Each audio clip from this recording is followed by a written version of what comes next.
Delhi Mumbai express highway ઉપર સતત બીજા દિવસે અકસ્માત સર્જાયો હતો। સુરતથી અમદાવાદ તરફ જતી કાર ચાલતી ટ્રકની પાછળ ઘૂસી જતા કારમાં સવાર બે લોકોના ઘટના સ્થળે દુઃખદ મૃત્યુ નિપજ્યા હતા અને બે લોકો ઇજાગ્રસ્ત થયા હતા। અકસ્માતમાં મૃતક અને ઇજાગ્રસ્ત તમામ સુરતના રહેવાસી છે। લક્ષ્મીપુરા ગામ પાસે અકસ્માત સર્જાયો હતો, જેના પગલે હાઈવે ઉપર લોકો એકત્રિત થયા હતા। અકસ્માતની ઘટનાની જાણ 108ને કરતા એમ્બ્યુલન્સ ઘટના સ્થળે આવી પહોંચી હતી।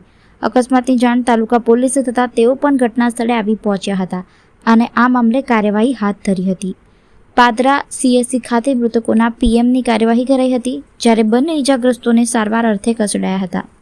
મૃતકોમાં મેહુલભાઈ ગલાણી કતારગામ સુરત તથા અશ્વિનભાઈ પટેલ સુરતના રહેવાસી છે, જ્યારે ઇજાગ્રસ્તોમાં પ્રશાંતભાઈ ધામેચા અમરોલી સુરત તથા ઉમેશભાઈ વિરાણી ઉમરા સુરતને સારવાર અર્થે ખસેડવામાં આવ્યા હતા। અકસ્માતમાં ઇજાગ્રસ્ત ઉમેશભાઈએ જણાવ્યું હતું કે અમે સવારે જઈ રહ્યા હતા તે સમયે સવારે 8 વાગ્યાની આસપાસ અકસ્માત થયો હતો, જેમાં બે લોકોના મૃત્યુ થયા છે। અકસ્માતના બનાવ સંદર્ભે પોલીસે કાયદેસરની કાર્યવાહી હાથ ધરી હતી।